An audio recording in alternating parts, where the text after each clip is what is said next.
Okay, fellas, let's do another example of those sort of questions where we find a single positive value for x. So we're going to do a slightly longer one now, and I'm going to do question 31. Usually the last question on the section is generally the hardest. So let's have a look at that question now. So I'm on page 8, and I'm doing question 31, if you want to work with me.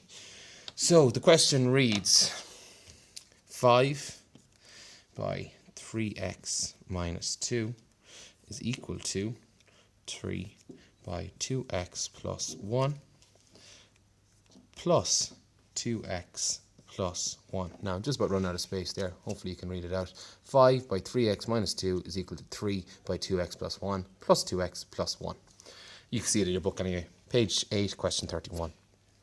So, in any of these questions, you need to make it as simple as possible first. So to make this simpler, we're going to remove these brackets. If you can't remember to do that, have a look back at the Algebra 1.2 section videos that we have up on the channel. So in this video, we're going to get rid of these brackets, and then we're going to look for, as before, solve for x. X is equal to something. That's what we're trying to get. So let's multiply out this bracket. We're going to say, well, 5 by this term, and then we're going to say 5 by that term. Always multiply the outside number by both numbers on the inside.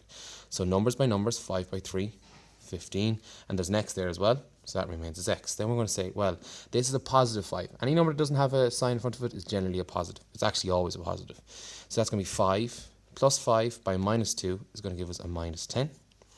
And then we're going to say, well, that's equal to, multiply this side out, 3 by 2x. It's 3, 2, 6. So we have 6 x's. Then we're going to say 3 by plus 1, so that's going to be plus 3. Then we're going to say these just remain the same, not multiplying any of those, so we're going to put plus 2x plus 1. I'm going to do another step of simplification here before I start moving things left and right. So I'm going to say 15x minus 10 is equal to, I've got a 6x and a 2x, that gives me 8x on the right hand side, and I've got a 3 and a 1, so that gives me plus 4 on the right hand side. Now we're back to a very similar question as what we've been looking at for the last day or so and the last video.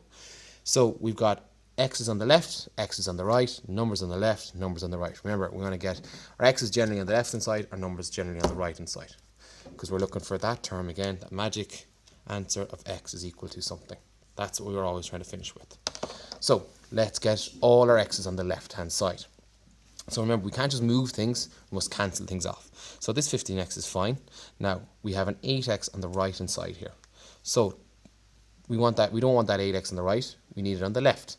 So to get rid of the 8x on the right, we're going to subtract 8x, because 8x minus 8x is 0. Now, if you do that on the right hand side, you have to do it on the left, minus 8x. Now, the next step I'm looking at is this problem here. We've got a minus 10 on the left. Now, we don't want numbers on the left, we only want x's. So to get rid of a minus 10, we're going to add 10. Remember, generally we do the opposite. If that's a minus 10, we're going to add 10. And if we add 10 to the left, we must therefore add 10 to the right. Okay, hopefully you're able to follow that. So let's start doing our adding and subtracting. So 15x minus 8x, 7x. 15x minus 8x, 7x. Minus 10 plus 10 is 0. 8x minus 8x, 0. And then we got 4 plus 10, 14. So you can see now that I've got rid of my numbers on the left and I've got rid of my x's on the right. So then we've got 7 x's. We want to try and find the value of one of those x's. So we want to divide both sides by 7. 7 divided by 7 is 1 x, and that's equal to 14 divided by 7, 2.